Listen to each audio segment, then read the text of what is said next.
দেখতে পাচ্ছি আমাদের মধ্যে এসে উপস্থিত হয়েছেন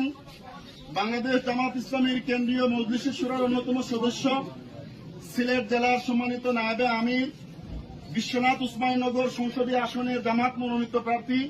জননেতা জনাব অধ্যাপক আব্দুল হান্নান। আমাদের মধ্যে এসে উপস্থিত হয়েছেন উসমানীনগরের কৃতি সন্তান, বাংলাদেশ জামাত ইসলামী সিলেট মহানগরীর সম্মানিত সরকারি